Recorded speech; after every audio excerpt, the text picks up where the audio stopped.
So we're at the Conservative conference in Manchester with the Brexit hero and freedom fighter, Steve Baker. Hiya. Thanks for joining You're us. most welcome. Yeah. And we've been trying to get you on the channel for a while. Obviously, a lot of the subscribers have been asking for you to come. Well, so. they're really kind, and a huge shout out to you. Thanks very much for requesting me. So, firstly, what on earth is going on in Westminster with Brexit? Well, the main thing that's going on is our Parliament's really letting the public down. And this is a hugely unconstitutional situation. The government's lost its majority in the House of Commons, and at this point, really, the government should collapse. We should go for a general election. And quite rightly, that's what Boris has tried to do twice. Yep. And of course, because so many Labour MPs are not willing to hand on heart say Jeremy Corbyn should be Prime Minister. I can't say it. But they don't want to do it. They don't want to stand saying that, and therefore they won't vote for an election.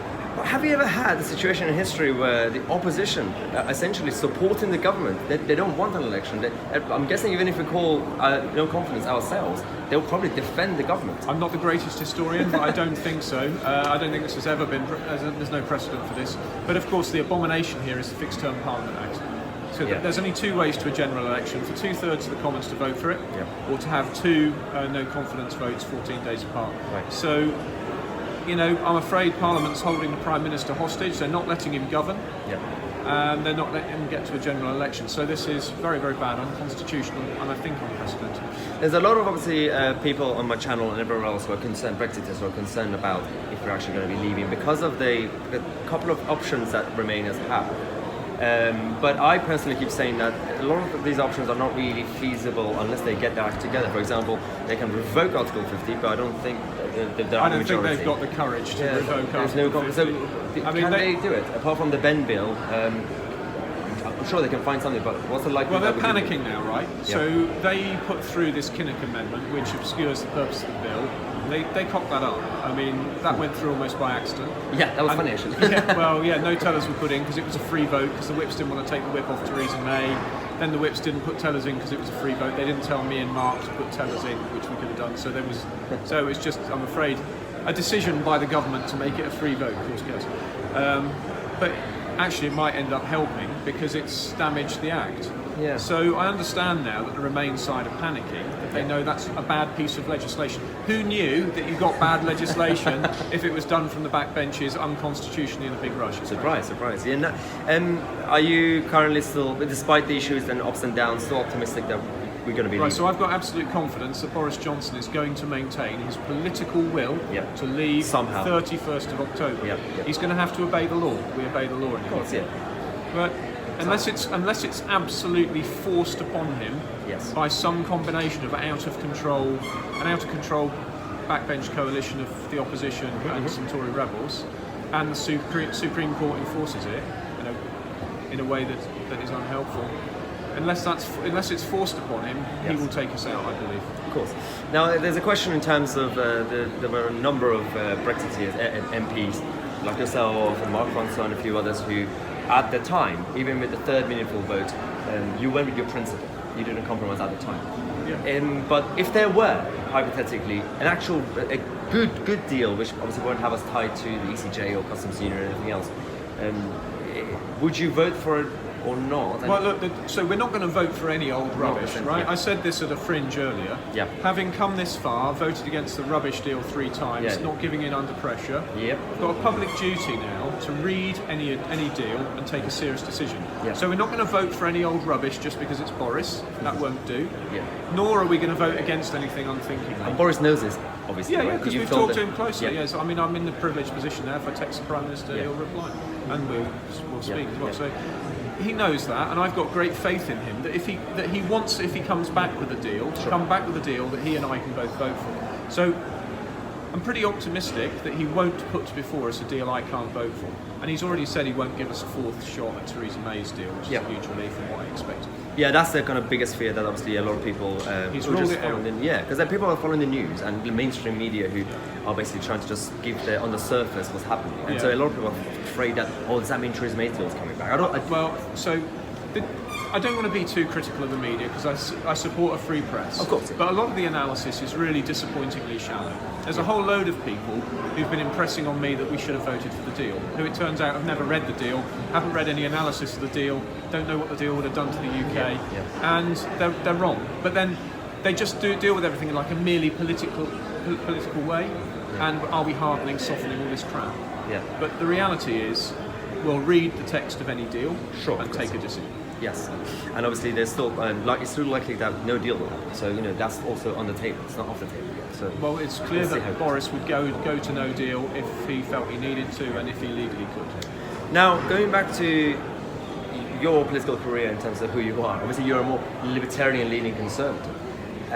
How on earth did you get here and survive? Because a lot of the more libertarian-leaning, just in general, people, they don't really become successful in the kind of establishment and the mainstream politics. Well, I'm a conservative because I'm a Christian libertarian, and I'm afraid that label... It's not an anarcho-libertarian. No, Christian libertarianism is pretty niche in the Conservative Party. Yeah. But I think that's why I've been able to sort of survive in the Conservative Party, because my heart's in the right place, and I think people recognise that. Would you say Dan Hannon is similar to you, or is this slightly different? Yeah, well, so we're both old English liberals. I mean, there's so many different words. Classical liberal, 19th century liberal. In the end, we're all practical politicians, but my heart is in classical liberalism. Yeah. I think the whole world is in the midst of a terrible crisis of political economy.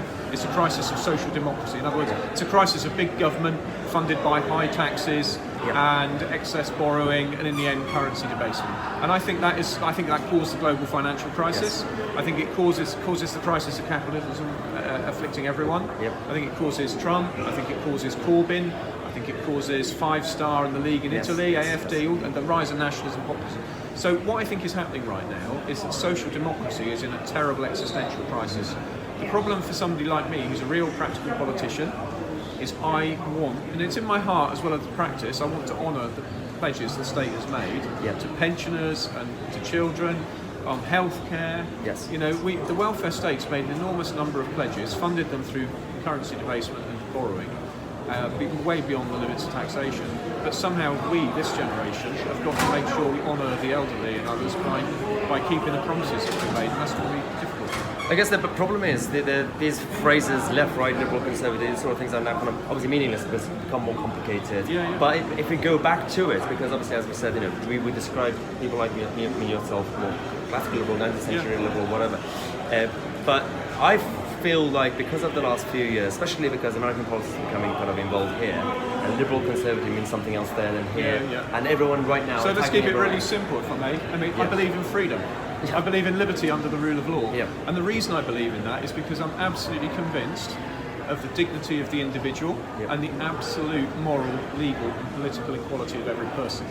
And if you're convinced of the infinite worth of every person and their equality before the law, their need for them to have equal opportunity to be free, well then that's an optimistic message that you can sell to people. And we don't need to get too tied down with different labels. I'm a Conservative MP because I believe in people.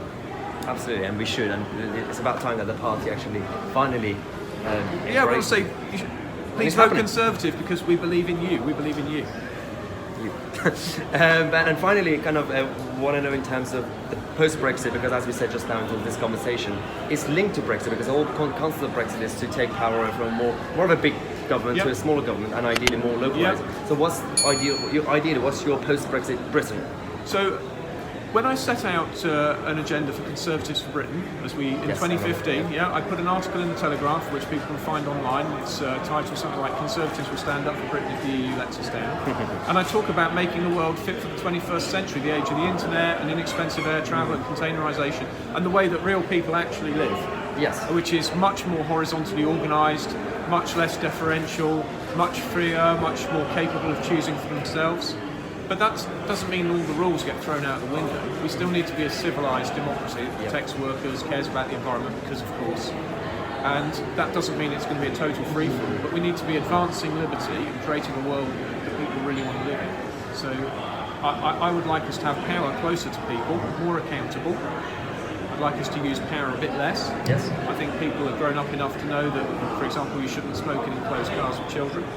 But let's be adults. Let's be responsible, virtuous adults, and not treated perpetually as children. Final question: do you think democracy is actually in danger right now, and how do you fix it? Happening? I think what's happening right now is that democracy's flourishing and coming back. People are more interested in politics, I think, than they have been for a long time. Newspaper journalists and broadcast journalists are telling me that their channels are more popular than ever, and people are really paying attention. I hope this can be the beginning of something good. Out of all this difficulty, constitutional crisis, something good and hopeful will come. This is good, about time to actually hear from all these issues to get some optimism, and actually there is hope.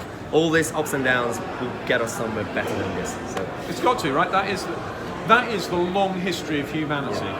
Is that our prosperity increases, we become more civilized. You know, we have ups and downs, but people should be optimistic that the future will be better than today, because we will make it better. No, absolutely, and thank you very much for You're most welcome. And hopefully I'll see you soon.